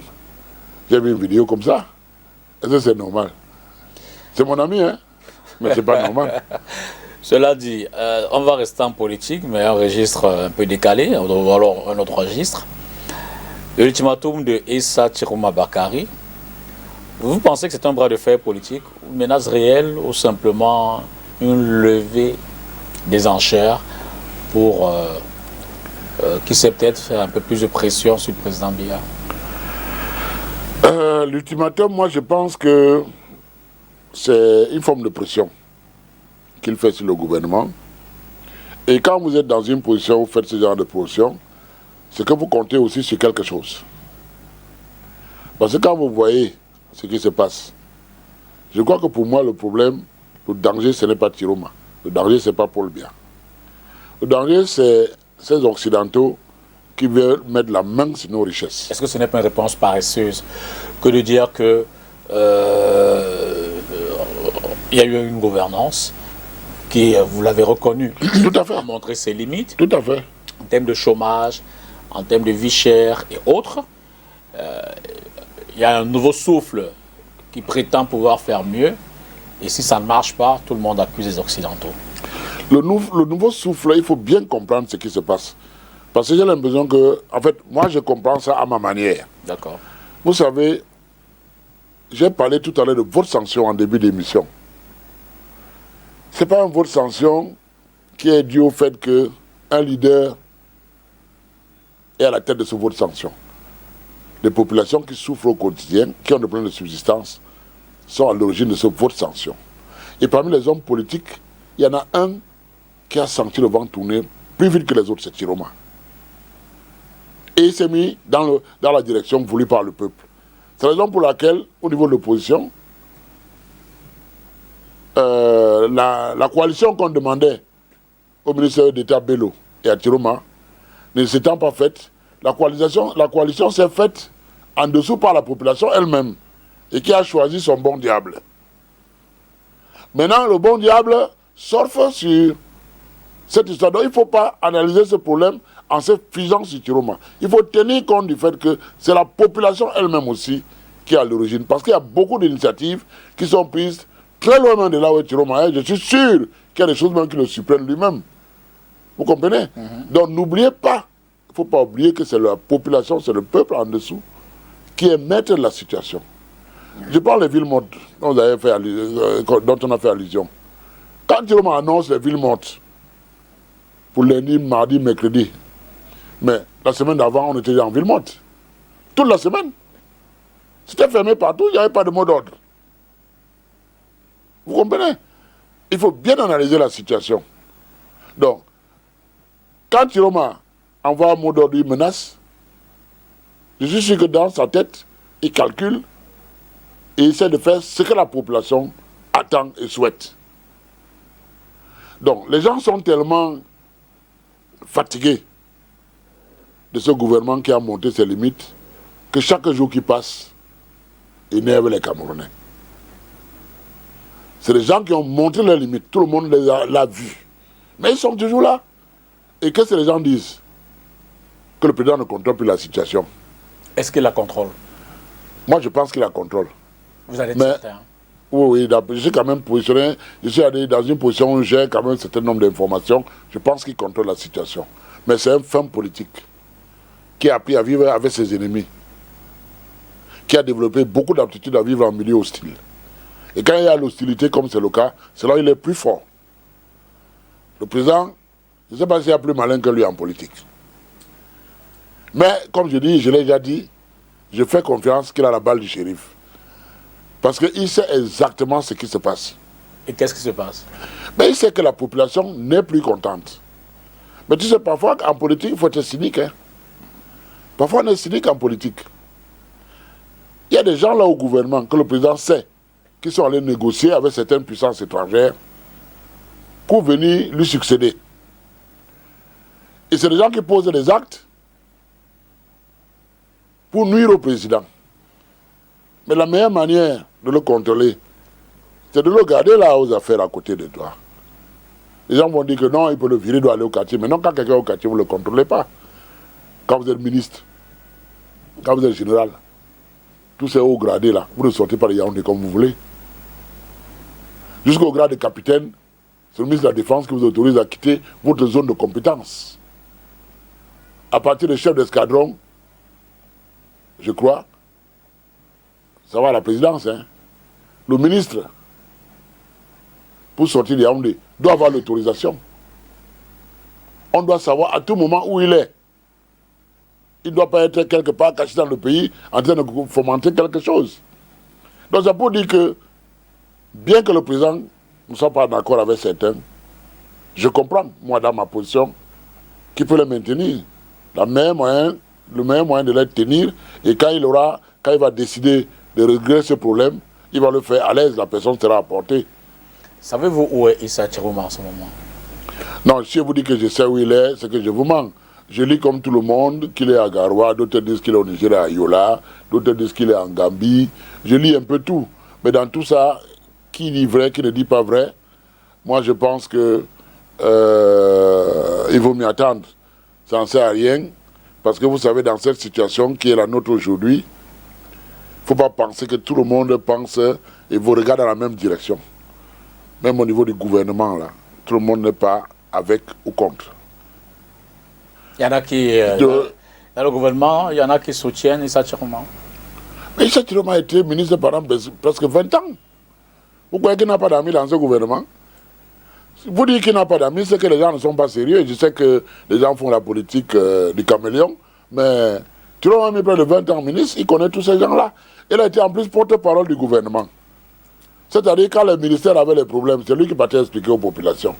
Et pour expliquer, le ministère concerné doit lui donner tous les détails, même les détails cachés, pour que lui sache comment il va aller mentir là-bas. Ok? Quand il mentit, c'est parce qu'il avait pris des décisions dans beaucoup de choses, ou quand vous regardez, vous écoutez, vous riez. Donc, quelque part, je crois qu'il a des amis. Dit qu'il n'a pas des amis, ce n'est pas vrai. Il a des amis. Maintenant, avoir un ami ne veut pas dire qu'on partage forcément ce qu'il est en train de faire. Ok? Il estime, à partir de ces 18 PV, qu'il a gagné les élections. Le Conseil constitutionnel, à partir des PV de l'ECAM, estime que c'est le président Biya qui a gagné. Votre intime conviction, que pensez-vous à propos de cette... Je ne peux pas avoir une intime conviction différente de ce que le Conseil constitutionnel a dit. Pourquoi? Je n'étais pas un acteur. Je n'ai pas eu droit au PV. Les seuls PV que j'ai vu circuler, c'est les PV que le ministre Chiroma a bien voulu mettre à la disposition du public. Je n'ai pas vu les autres. Je pense que les gens qui ont eu accès au PV avaient moyen d'évaluer. J'attendais peut-être que certains candidats qui ont eu 10 000, 20 000, 30 000 PV mettent leur PV un peu à la disposition comme Chiroma. Ils ne l'ont pas fait. Donc, je n'ai pas de quoi mesurer ça. Je suis obligé. Je sais seulement une chose. Je sais seulement une chose. Que pendant la campagne, quand on regarde qu'est-ce qui a fait quoi, je crois que parmi les gens de l'opposition, Chiroma est celui qui a drainé beaucoup de populations. Il faut le reconnaître. Les images sont là. Maintenant, drainer les populations, est-ce que ces populations sont toutes inscrites ou pas? Ça, c'est encore une autre paire de manches. Donc moi, je pense que je peux me limiter uniquement à ce qui est officiel. Je n'ai pas moyen d'apprécier autre chose. Pensez-vous qu'il y a en ce moment des tractations entre les deux partis en conflit? Pas que penser que je pense ou quoi. Moi, je souhaite qu'il y ait des tractations. J'ai fait une ou deux sorties où j'ai demandé le dialogue. Je pense que je souhaite que le président tende la main aux deux majeurs hommes politiques de l'opposition du moment. Ça va aider à décrisper, à ramener la paix. Parce que je dis, le danger, ce n'est pas le président Paul Biya, ce n'est pas Chiroma, ce n'est pas Kamto, ce n'est pas les autres. Le danger, c'est les Occidentaux qui veulent mettre la main sur nos richesses. C'est ça le vrai danger. Et si nous, Camerounais, on ne s'entend pas pour éviter de se taper dessus et aller vers le dialogue, moi je sais que le président Paul Biya, dans la position qu'est la sienne, même s'il ne me l'a pas dit, le souhait de quelqu'un comme lui, de son âge, avec son expérience, son partage, c'est de sortir par la grande porte. Et pour sortir par la grande porte, à son âge, on ne part pas en guerre. On ne fait pas la guerre à son âge. Quand on a des parents de cet âge-là, ils arrondissent toujours les angles. Ils arrondissent les angles. Et moi, j'en crois le président à arrondir les angles. Déclencher une guerre, aujourd'hui, est-ce qu'il est sûr d'aller jusqu'au terme? Est-ce qu'il est sûr que les enfants en guerre à côté ne vont pas tout gâter et profiter pour le neutraliser lui-même? C'est très compliqué. Moi, je pense qu'il faut aller au dialogue. Et je ne fais que parler de dialogue dans ce sens que il faut aller parler avec les concernés. Et je crois que la population va se reconnaître derrière le président Paul Biya, derrière Chiroma, à deux représente 90%. Maintenant, on peut consulter les autres. Hein, et parce qu'on sait qu'on ne le veuille pas. Même s'il y en a qui veulent faire croire que le MRC est un petit parti. Le MRC n'est pas un petit parti. Quand on regarde bien ce qui se passe, on a bien vu que tous les gens du MRC se sont retrouvés derrière Chiroma. Alors que Chiroma, seul dans son parti, n'avait pas cette capacité. C'est pour ça que je dis qu'il faut faire attention. Tout ce qui se fait partout, Chiroma même parfois est surpris. C'est pas qu'il m'a dit, mais j'analyse, je connais. Je suis Camerounais, je connais le contexte, je sais ce qui se passe. Donc je pense qu'il n'y a rien qui vaut plus que la paix. Et je crois que le président a tendu la main. Et je pense que les autres attendent peut-être que le président mette des mécanismes en place pour peut-être se retrouver. Et je crois que si ces mécanismes sont en place, il faut prendre des gens modérés. Des gens qui ont fait formation en diplomatie, des gens modérés. Le Premier ministre, c'est un homme modéré. Le ministre de la Communication, c'est un homme modéré. Le ministre d'État SGPR, c'est un diplomate de formation. Donc, de par la formation, il doit être modéré. C'est ce genre de personne qu'il faut. Vous comprenez? Quand moi je vois le ministre Laté, par exemple, qui est descendu depuis quelques jours, quand vous voyez bien, il prône la paix. Mais le ton qu'il utilise pour parler de paix ne cadre pas avec le mot paix. Pourquoi? Parce que, de par sa fonction, de par son tempérament, c'est le ministre de l'Intérieur, c'est le gendarme du pays, il a le ton du gendarme. Moi, en haut, j'aurais conseillé qu'on envoie le Premier ministre, ou Sadi, ou le SGPR, ou je ne sais pas qui d'autre, qui a une formation pour gérer ce genre de situation. Vous comprenez? Donc, moi, je dis, on doit aller vers le dialogue. Le Nozo nous parle. Ça a commencé comme ça. Et je me rappelle, sur une émission 4 sur table ici à STV où je suis, j'étais le premier à dire, j'ai vécu 10 ans au sud-ouest. Allons-y au dialogue. Cette affaire risque mal se passer. Ça fait 9 ans. Nous sommes en conflit. C'est pas fini. Les ambassadeurs qui décident de gauche town tous les lundis. Tous les autorités administratives respectent. Jusqu'au gouverneur, tout le monde respecte. Vous voyez que le pays tourne à 2 vitesses là. Hein. Il y a un problème. Le Nord qui est là, c'est les guerriers. Hein. J'avais discuté avec un général d'armée, un général et le général de division. Le peuple du Sahel, là, il vit avec 3 dates par jour. Hein. Quand c'est mauvais, il a 3 dates dans sa poche. Il mange une date le matin, une date à midi, une date le soir, il tient. Mais nous du Sud, là, quand on monte là-bas, il faut les contraintes de nourriture. Hein. Il faut les contraintes logistiques de nourriture, d'eau et tout ça. Il faut faire attention avec ce peuple. C'est un peuple guerrier. Essayons de voir comment calmer les choses, aller dans la direction de la paix. Et je crois que tous les Camerounais seront contents. Avez-vous le sentiment, je pose la question parce que plus d'une fois vous êtes revenu sur l'âge président, c'est au 8 mandat déjà. Il est au 8e là. 8e mandat, ouais. 43 ans. 43 ans de pouvoir, plus de 92 ans d'âge. Oui. Est-ce que le président a encore la marge de manœuvre nécessaire pour faire le nettoyage que vous évoquez, accueillir la nouvelle génération de collaborateurs, leur donner le temps de s'imposer, neutraliser toutes ces velléités de déstabilisation qui peuvent menacer le pays? Vous avez parlé du nord-ouest, il y a Boko Haram, il y a l'Est, mais il y a quand même la crise intérieure. Je veux dire, toute cette adversité en termes d'opposants. Est-ce que le président a encore cette marge de manœuvre, même si ses capacités intellectuelles, sa volonté, sa détermination, son amour pour le Cameroun le lui impose? Pour moi, sans hésiter, le président a encore cette capacité. Il y a quelque chose qu'on appelle dans l'administration la force du décret. Tout ce qui parle fort là, c'est le décret. Le président vous enlève ce décret maintenant, vous n'êtes plus rien. Le garde corps est le premier à vous abandonner. Vous comprenez? Le président, même si il a 10 minutes de lucidité dans la journée parce qu'on estime qu'il est âgé, pendant ces 10 minutes, il signe le décret. Vous n'êtes plus rien. Vous n'avez plus le pouvoir que vous avez. Donc le président garde cette capacité. C'est l'arme fatale. Vous comprenez? Ça fait que, par décret, tous ces gens qui parlent sont nommés. Le seul élu, c'est le président. Bon, hormis les députés, les maires, les sénateurs. Mais, au niveau de l'exécutif, c'est le seul. Le préfet qui parle fort, là, dès qu'un décret tombe, il saute. Il devient très gentil au quartier. Instantanément. Il y a un préfet qui s'est suicidé. Parce qu'il n'a pas supporté. C'est l'ancien préfet qui était à Assemblement, puis, quoi, il s'appelait, je crois, un certain Kourbout, quelque chose comme ça. Il s'est suicidé. Vous croyez que c'est facile de quitter ces positions de commandement de pouvoir? C'est le président seul qui a le pouvoir. Donc le président, s'il décide de faire le gouvernement aujourd'hui, tous ces gens, même ceux que vous voyez arrogants là, d'abord vont se calmer, vont se cacher, parce qu'ils savent qu'ils se sont fait beaucoup d'ennemis, et ils ont peur que ces ennemis se retournent contre eux, là où ils n'ont plus les mêmes pouvoirs.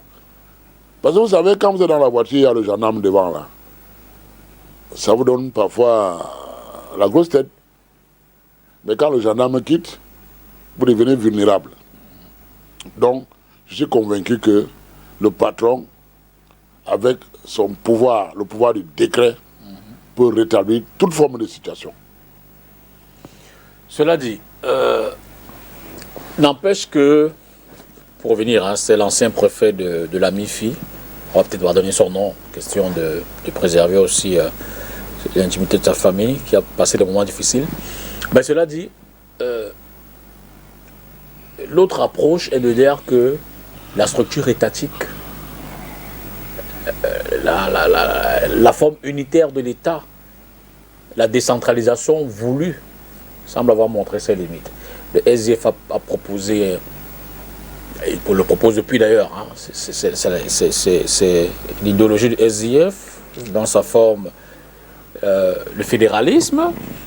Le PCN est également venu avec une forme de fédéralisme. Est-ce que la forme de l'État ne contribue pas, ne constitue pas l'un des blocages structurels qui empêchent l'épanouissement des peuples que nous constituons tous, le développement du pays, pour qu'il sait peut-être permettre à cette jeunesse justement de pouvoir profiter de tous les avantages du pays? Moi, je ne pense pas que la décentralisation n'est pas une bonne chose. Nous avons, je reviens toujours au même problème, c'est un problème d'homme. D'accord. Le gouvernement a refusé la décentralisation. Puisque quand vous êtes ministre et que vous devez transférer vos compétences, les ressources humaines et financières vers les collectivités territoriales décentralisées, et vous ne le faites pas. Le président dit donner 15% de budget à chacun aux communes. Ça ne se fait pas. Même les petits avantages, les petites choses que les communes ont créées pour subsister, on leur a retiré ça, l'OTVP et tout ça. Tout ça a été retiré. Vous comprenez que on a un gros problème. Et je crois que le frère Dieudonné Soumbala a toujours dit, les pouvoirs sont concentrés, l'argent est concentré entre les mains de très peu de gens. Si on avait décentralisé et les pouvoirs et l'argent, l'affaire du fédéralisme, moi j'estime que cette décentralisation, c'est un fédéralisme. Tout est dans ce qu'on met dedans. Vous comprenez? Quand on a fait un statut spécial au NOZO, parce que les gens pensent qu'il faut d'abord les appeler des fédérations pour que ce soit efficace. On prend le contenu qu'il y avait dans la fédération, on met dans la décentralisation. C'est la même chose.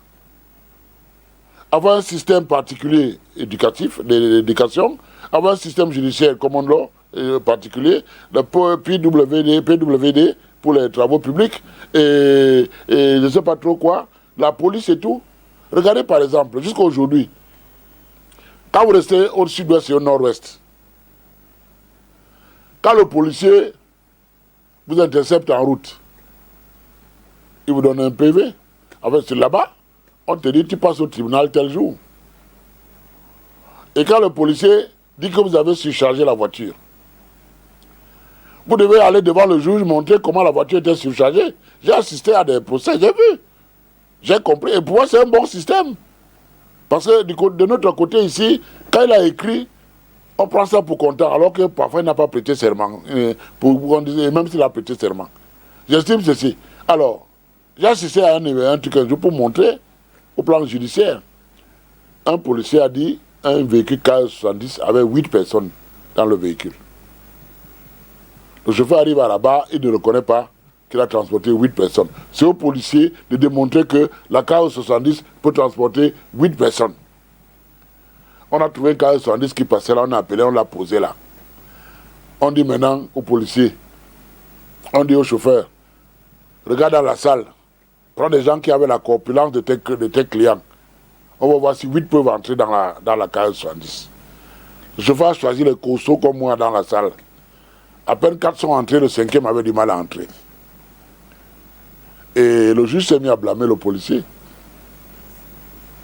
Et là-bas, quand le policier dérange, le juge le déshabille. Hein. Pourquoi? Parce que c'est un mode de fonctionnement basé sur l'expérience des juridictions précédentes. D'accord. Et donc, pour dire que ce système, que vous soyez en décentralisation, statut spécial, ça ne change pas.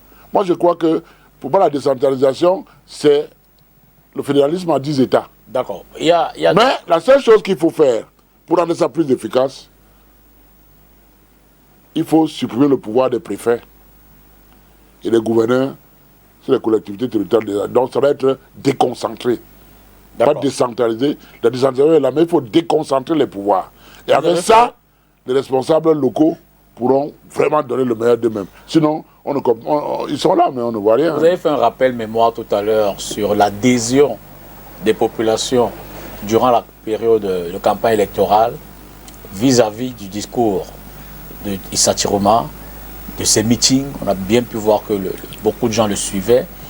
En l'état, aujourd'hui, on sait quand même que Garoua, Marois, Ngamoundéré, le septentrion, Chiroma, dans ces régions, il a été vainqueur. Même dans le Bouri. Non, pour ne prendre que ces régions. Oui. Je vais faire un parallèle avec le... C'est les régions qui l'ont voté massivement. Je vais faire un parallèle avec le Nozo.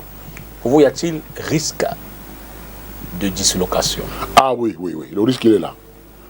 C'est même l'une des raisons, sinon la raison essentielle, qui me pousse depuis quelques jours, j'ai fait les plateaux, pour essayer de conseiller d'aller vers le dialogue. C'est les peuples guerriers là-bas. Et dans la tête de beaucoup de peuples là-bas, on leur a dit des choses. Et ils estiment, sur la base de ce qui s'est dit, que Chiroma a gagné. Et que le pouvoir doit remonter au Grand Nord. Et donc, quand vous voyez l'attitude des populations là-bas, elles sont prêtes à en découdre. Il faut éviter ça. Il faut dialoguer. Et donc, moi, je pense que si les choses se radicalisent et que c'est mal géré, on peut avoir pire que le Nozo. Je dis bien, on peut avoir pire que le Nozo. Parce que c'est une zone qui est différente de nous. Le Nozo avait pour frontière un pays ami, le Nigeria, qui a beaucoup travaillé pour empêcher beaucoup de choses. Bien qu'il y ait ce qu'on connaît, le Nigeria a empêché beaucoup de choses. C'est vrai qu'au nord, il y a le Nigeria, il y a le Tchad, qui est un peuple guerrier aussi, il y a la Centrafrique. Bien qu'on ait des accords entre eux, au niveau des frontières de tous ces pays, c'est la même famille. Nigeria, Cameroun, côté la Damawa, c'est la même famille. Nigeria, Tchad, côté Kouseri, c'est la même famille. Niveau Centrafrique, donc, quelque part, on a des cousins ici et là-bas. Ils auront tendance à aider les cousins. Donc je crois que ça peut être très compliqué. Voilà, Chiroma, on dit qu'il est hors du Cameroun. S'il est hors du Cameroun, vous pouvez expliquer comment quelqu'un est chez lui et a les forces de les équipes de renseignement, les forces de défense et de sécurité dans la ville de Garoua, il a pu sortir et aller hors du pays. Ça veut dire qu'il y a des complicités. Ça veut dire qu'il y a des complicités, donc il faut faire attention. Regardez bien ce qui se passe. À peine un message sort du CED, du secrétaire d'État à la Défense et de la Gendarmerie, de la DGSN, des services du ministre de la Défense. À peine un message porté sort et inscrit, c'est dans les réseaux sociaux partout. Vous croyez que quoi? Ça veut dire qu'il y a des gens partout qui ne jouent pas toujours le jeu. Ils sont peut-être contre le système, mais ils travaillent dans le système. Donc c'est très délicat. C'est très délicat. Et je pense qu'il faut faire très très attention par rapport à cette situation. À l'analyse, jusqu'où peut aller Issa Chiroma si jamais il maintenait sa position de vainqueur de cette élection présidentielle? Moi je pense que Chiroma a déjà franchi la ligne rouge. Il ne peut plus reculer. Sur le coup, ce sont ses partisans qui vont finir avec lui, excusez-moi le terme. On va le supprimer le terme. Nous sommes en télévision. Voilà. Donc je pense qu'il a dépassé la ligne rouge et il ne peut pas reculer. Et je lui demande de mettre un peu d'eau aussi dans son vin.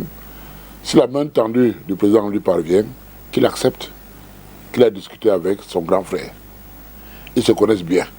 Ils ont fait des combats communs.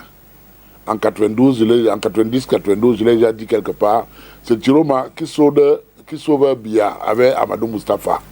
Quand Samuel Lebois, président de l'UNDP, a ici voulu tordre le cou à Paul Biya. C'est les Chiroma et Amadou Moustapha qui font le putsch à Samuel Lebois et permettent à Bello de s'installer. Et quand Bello s'installe, il fait l'alliance avec le RDPC pendant près de 30 ans bientôt. En 2008, c'est le même Chiroma qui part au niveau d'enlever comment il veut dire, double le mandat présidentiel qui devait être une fois renouvelable. La limitation du mandat, voilà le thème que je cherchais. La levée de la limitation, c'est lui qui est le premier à aller passer à CRTV Radio un dimanche midi, qui lance cette opération. Donc, ils ne sont pas ennemis. Je crois qu'il y a quelque chose qui a dû se passer ces derniers temps. Il a expliqué à sa manière qu'il voulait rencontrer le président, il n'a pas réussi. Bon, il a commencé à penser, comme tous les autres, que c'est l'entourage qui l'empêche de revoir le président. Donc, il a dit, non, moi je crois qu'ils peuvent se parler. Ils doivent se parler. Si les deux aiment le pays, ils doivent se parler. La guerre n'est pas une bonne chose. Ceux qui sont là en ce moment, on n'est pas encore en guerre, qui ont perdu des membres de famille, qui ont perdu leurs biens. Il peut vous garantir qu'ils savent ce que c'est que perdre quelque chose, en commençant par les bandes de famille. Et vraiment, je profite de l'occasion pour présenter mes condoléances à ces familles qui ont perdu les Camerounais, mais nous ne sommes pas encore en guerre. Si on parle en guerre, allez voir le nombre qu'on annonce combien au NOZO. On parle de 6 000, 10 000, 8 000. Vous voyez un peu dans 50 ans ce qui va se passer dans ces zones. Les pyramides de la population dans ces zones sera une pyramide à l'envers. Parce qu'on aura presque tué plein de jeunes de 18 à 35 ans qui auraient pu être dans 50 ans ceux qui sont vraiment assis et qui font avancer le Cameroun. Donc je pense qu'il ne faut pas négliger ce problème. Alors, l'émission est terminée. Si vous avez un mot pour désamorcer cette menace, ce qu'on peut appeler la menace Issa Chiroma, que diriez-vous? Si j'ai un mot à dire, je pense que Chiroma doit accepter la main tendue du président pour revenir au calme, à la paix. Le président doit agir très vite pour donner un sens au signal que la population lui a envoyé, de telle manière que une nouvelle équipe qui va mettre en place essaie d'implémenter les choses pour abréger les souffrances des populations. Donc, accepter la main tendue, dialoguer et prendre des mesures urgentes pour que la population sente que la personne qui est en poste par son vote, dans son décret, est à l'écoute de ce qu'elle demande. Parce que si rien n'est fait, je peux vous garantir que même les soutiens les plus solides du président vont commencer à douter. Et ce n'est pas bien. Ceux qui sont là ont fait ce qu'ils avaient fait, ce qu'ils pouvaient faire. Ils ont tout donné. Je pense que ce n'est pas eux qui vont venir changer ce qu'ils ont mis en place. Il faut une nouvelle équipe. C'est très important. Merci infiniment, Robert Mouté Ambassa, de vous être arrêté ce soir dans notre fauteuil pour évoquer ces questions importantes de la vie nationale. Ben, c'est moi qui vous remercie. Merci à vous à la maison d'avoir regardé Entretien avec. Nous étions avec Robert Mouté Ambassa. Jeudi prochain, nous serons à nouveau là pour une autre édition. Bonsoir et à jeudi.